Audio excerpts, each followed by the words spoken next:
తాను ఆస్తి కోసమో డబ్బు కోసమో పోరాటం చేయడం లేదని సినీ నటుడు మంచు మనోజ్ అన్నారు. తనను తొక్కేయడానికి భార్య పిల్లల అంశాన్ని తీసుకొస్తున్నారని ఆరోపించారు. పోలీసుల తీరుపై మనోజ్ అసహనం వ్యక్తం చేశారు. తనకు రక్షణ కల్పించాల్సిన పోలీసులు తీరు సరిగ్గా లేదని పేర్కొన్నారు. మంచు కుటుంబంలో జరుగుతోన్న వివాదం చర్చనీయాంశంగా మారింది. మోహన్ బాబు, మనోజ్ ఇద్దరు పరస్పర ఆరోపణలు చేసుకుంటూ లేఖలు విడుదల చేశారు.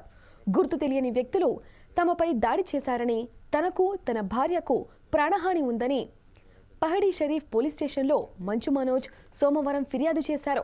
మరోవైపు మనోజ్తో తనకు ప్రాణహాని ఉందని మోహన్ బాబు లేఖ ద్వారా రాచకొండ కమిషనర్కు ఫిర్యాదు చేశారు. దీంతో మంచు మనోజ్, ఆయన భార్య మౌనికపై కేసు నమోదైంది. ఈ నేపథ్యంలో జల్పల్లిలోని నివాసంలో సన్నిహితుల సమక్షంలో మోహన్ బాబు, విష్ణు మనోజ్ మధ్య చర్చలు జరుగుతున్నాయి.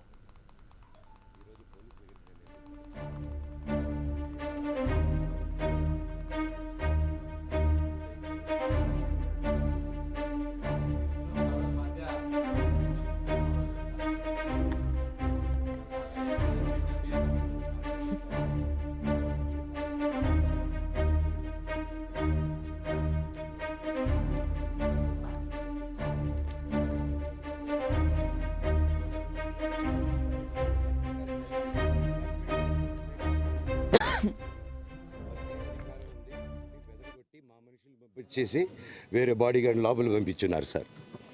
ఏం జరిగిందండి అసలు? జరగదు కాదు సార్. ఫస్ట్ డిపార్ట్మెంట్ ఎందుకు వన్ సైడ్ తీసుకుంటున్నారు? కంప్లైంట్ తీసుకున్న తర్వాత వాళ్ళకి ఏ అధికారం ఉంది?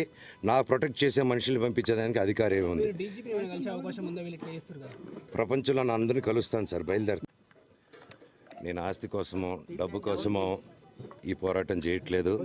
ఎందుకంటే ఇది పోరాటం కూడా కాదు, ఇది ఆత్మగౌరవానికి సంబంధించింది, నా భార్య పిల్లల సేఫ్టీకి సంబంధించింది. ఇది నాతో ఒక మగాడిగా నాతో డైరెక్ట్గా వచ్చి నాతో ఏం చేసినా పర్వాలేదు.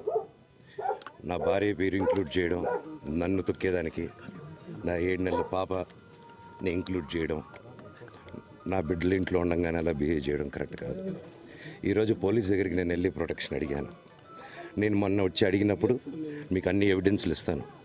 ఎస్ఐ గారు ఇక్కడి నుంచి వచ్చి నేను ఇస్తాను సార్ ప్రొటెక్షన్ చూపించాను. బౌన్సర్లు అందరూ అక్కడికి దాక్కున్నారని చూపించాను.